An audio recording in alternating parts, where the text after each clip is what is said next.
Welcome back to the Morning Kickoff Show. I'm your host, Matt Witt. We're back to preview another Minnesota Vikings football matchup. The Vikings will travel this week, week 6, to Miami to take on the 3-2 Miami Dolphins. The Minnesota Vikings will play against the Dolphins Sunday, 12 o'clock Central Time on Fox in Miami Hard Rock Stadium.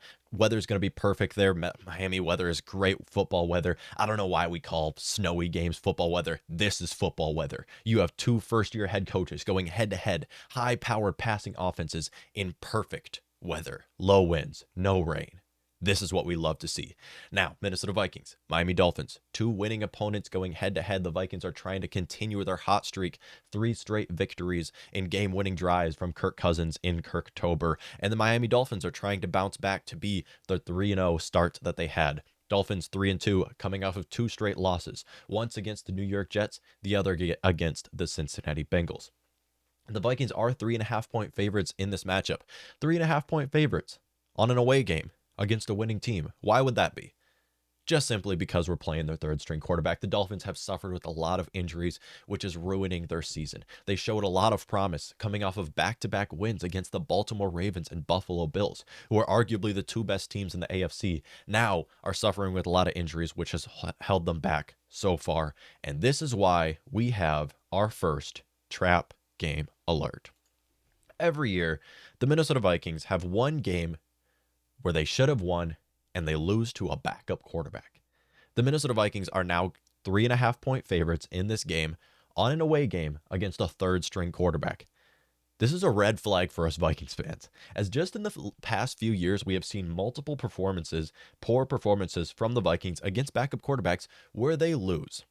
Last year, the Minnesota Vikings lost to Cooper Rush with the Dallas Cowboys. Year before that, the Vikings lost to Andy Dalton with the Dallas Cowboys. Year before that, we lost to, Mike Moore with the Kansas City Chiefs, and also Chase Daniel with the Bears. That is 4 losses in the last couple of years against backup quarterbacks. The Vikings have an abysmal record against backup quarterbacks, and now we're playing a third-string quarterback who's on a very good Miami Dolphins roster. Skylar Thompson, yes, last week was terrible. He was. He played a majority of this last game with the Miami Dolphins and lost to the New York Jets, where he threw 0 touchdowns, an interception, and only 166 passing yards. This week, though, he does have a fully healthy Tyreek Hill, fully healthy Jalen Waddle, going up against a very lackluster Minnesota Vikings secondary. So, this is why I'm pulling out our trap game alert. Every single year, the Minnesota Vikings have one game where you look back on, it might be a great season, but you look back on as a terrible loss. And I'm going to say it, this looks like it could be that one game. Now, are the Vikings the same Minnesota Vikings they were the last 3 years with Kirk Cousins? No, they're not. They're objectively not the exact same team. However, what we saw a couple weeks ago, Minnesota Vikings nearly lost to a backup quarterback in London against the New Orleans Saints. It came down to a game-winning drive from Kirk Cousins and a double doink from Will Lutz with the New Orleans Saints. Now we're playing a Miami Dolphins team, which, unlike the Saints, is very good. Taking a look at the Minnesota Vikings injury report, as many of you guys know, our fourth round rookie, Ty Chandler, or fifth round. Either way, rookie running back Ty Chandler was placed on IR and ruled out for the season with a broken thumb. The Minnesota Vikings brought in Theo Jackson to be that corner transitional piece and also possibly special teams player. Sucks to see this is the second rookie that has been ruled out for the season. Obviously, Lewis Seen, our first-round draft pick, was ruled out. Now Ty Chandler, who has shown a lot of promise in the preseason, has been ruled out for the season. I would expect that he does come back fully healthy next season, as it is just a broken thumb. Next few players, Alexander Mattison is also questionable to play in this matchup. He was a limited participant during Wednesday's practice with a shoulder injury. I would expect that he's healthy to be back in this game.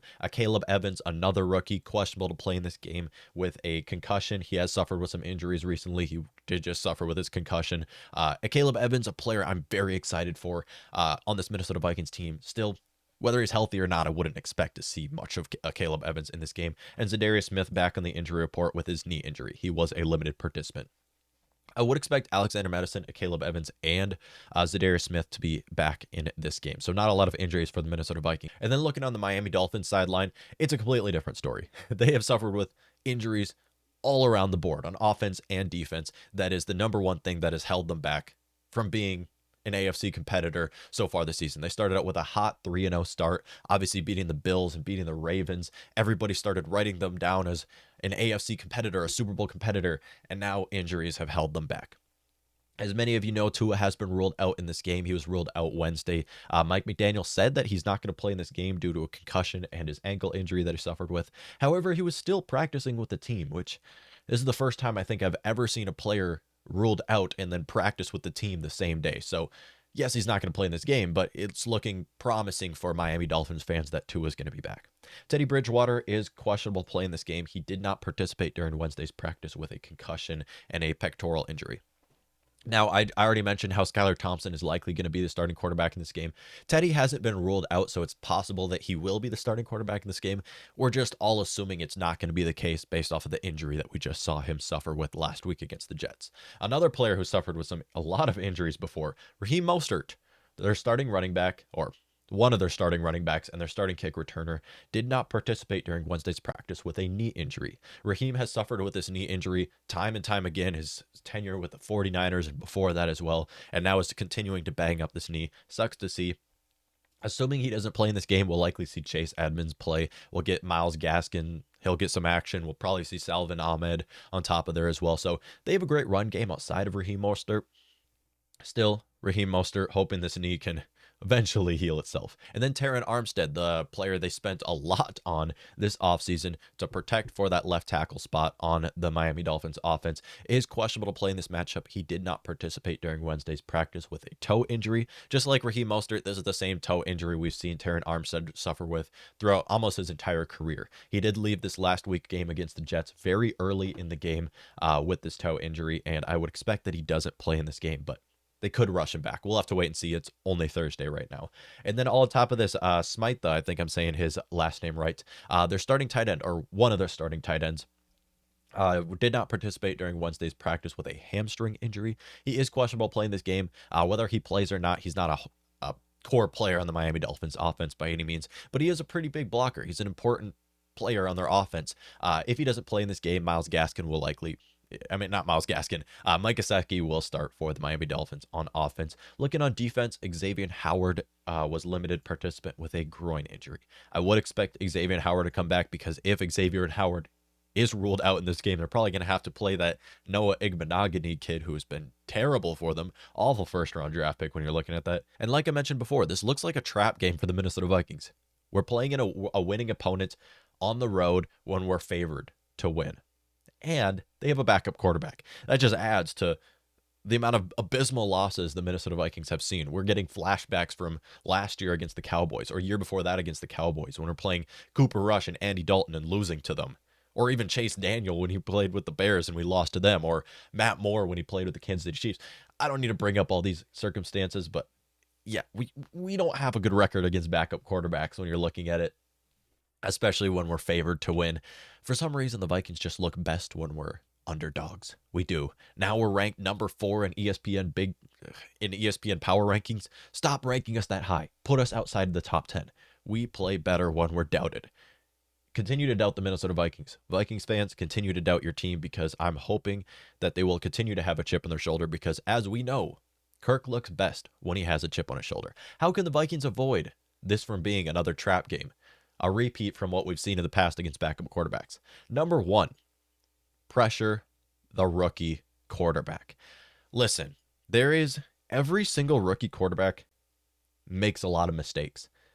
It doesn't matter whether you are a first ballot Hall of Famer like Peyton Manning or Drew Brees, or a 7th round draft pick in this case with Skylar Thompson. If you're a rookie quarterback, you make a lot of mistakes your first season. How can you get that quarterback? How can you get Skylar Thompson, assuming that he is the starting quarterback in this game, to make a lot of mistakes? You got to apply pressure on him.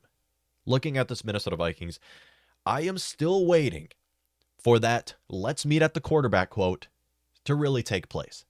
Danielle Hunter, Zadarius Smith, combined for how much has it been? Only 5 sacks so far this season. And looking sacks aside, just looking at pressures, they haven't been able to pressure the quarterback as much as we were hoping to see them. Now, going into this game, if Terron Armstead doesn't play, they're going to have to play, what is it going to be, Greg Little and who's their other tackle? I'm not sure, but whoever we're going to face, there is no reason why the Vikings shouldn't be able to apply pressure on Skylar Thompson this entire game. Force him to make mistakes. We have Zadarius Smith, Danielle Hunter, Harrison Phillips, Dalvin Tomlinson, DJ Wadham. I don't care how you get to the quarterback, just get to the quarterback. And the reason why the Vikings haven't been as good as we were expecting in the pass rushing game could just be due to the matchups that we faced. I mean, looking at some of the offensive lines that they had to go against, Detroit Lions and Philadelphia Eagles are arguably two top 5 offensive lines in the league. Now you're going up against the Miami Dolphins offensive line, which is not very good. Let's say it how it is. The Miami Dolphins offensive line is not very good, and we should get the better of them in this matchup. Please play Danielle Hunter hands in the dirt. He's an explosive pass rusher. You want to use him how he was utilized, what worked with him in the past. 3-man rush. Is anybody going to complain when you're rushing 5 players against Skylar Thompson? Nobody's going to complain. If that's Harrison Phillips, Dalvin Tomlinson, and Danielle Hunter as your front 3, you got Zadarius Smith and DJ Wadham coming off the edge. He's going to make mistakes. And I just want you to do whatever you can to pressure the rookie. I don't care if it's rushing 5 players. I don't care if you're blitzing Eric Kendricks. Do what you can to get to Skylar Thompson in order for him to make mistakes. Number 2, another thing on the defensive side of the ball, tight coverage.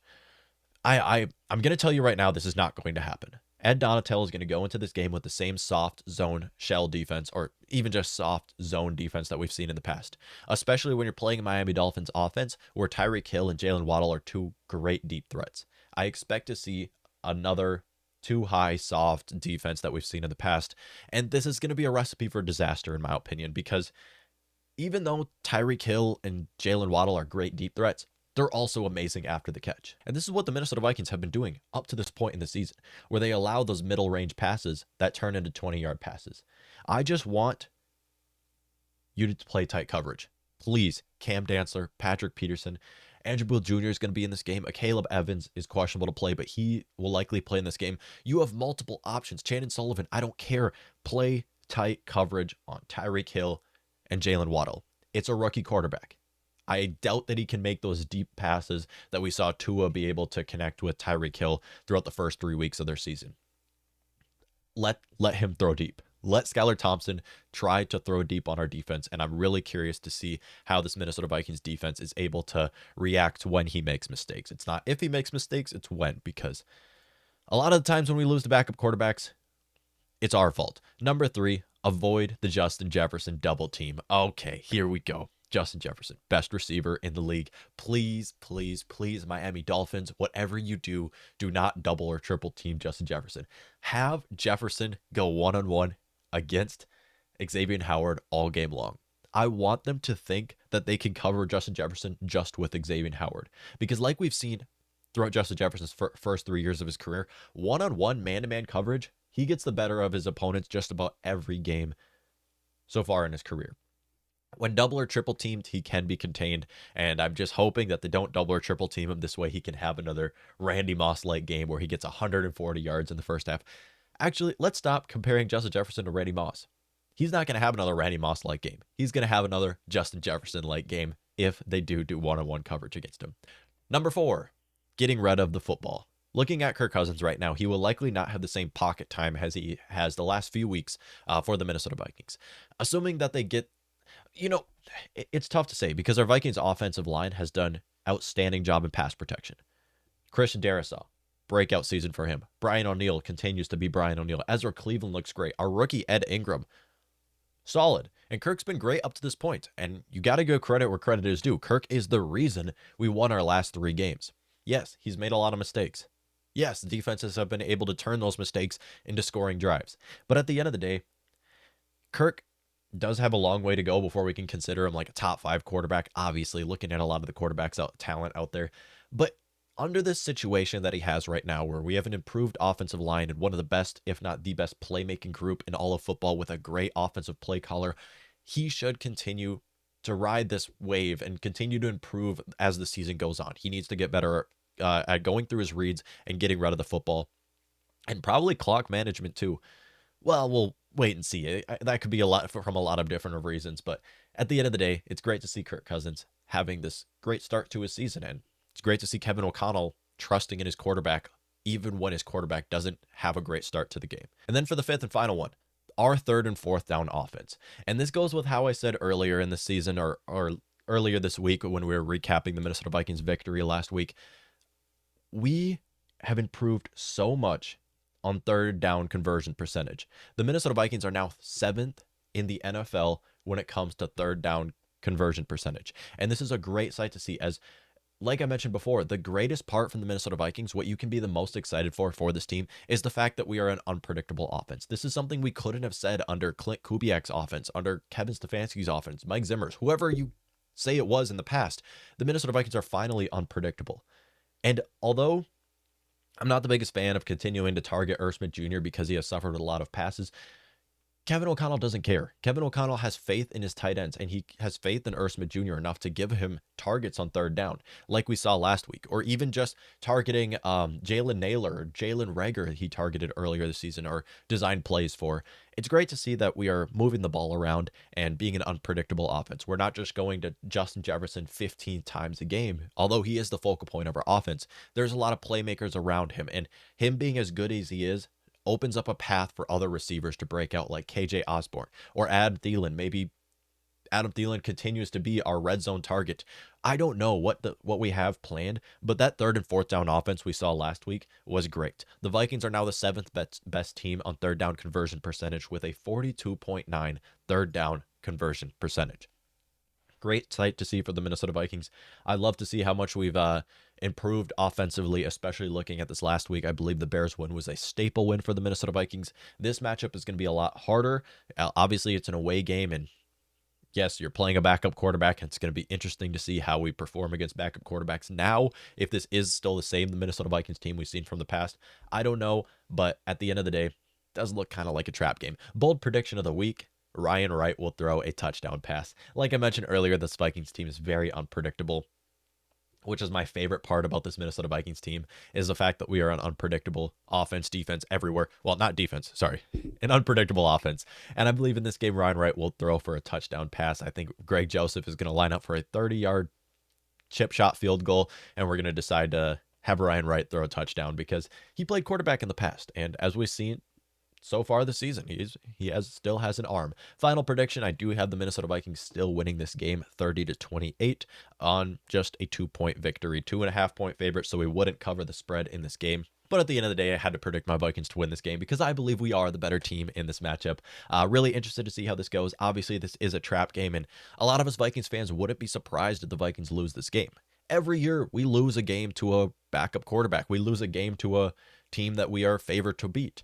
And this is one of those games that it looks like it could be a repeat of the years that we've seen in the past. Yes, this is a different Minnesota Vikings team, but at the same time, gotta say that this is going to likely be a trap game. That aside, Minnesota Vikings, Miami Dolphins, going to be a great matchup to watch this Sunday. Minnesota Vikings, I have them coming on top as I have us winning this division, going to the playoffs, making noise in the playoffs, and hopefully we are looking at a Super Bowl. Let me know what y'all think.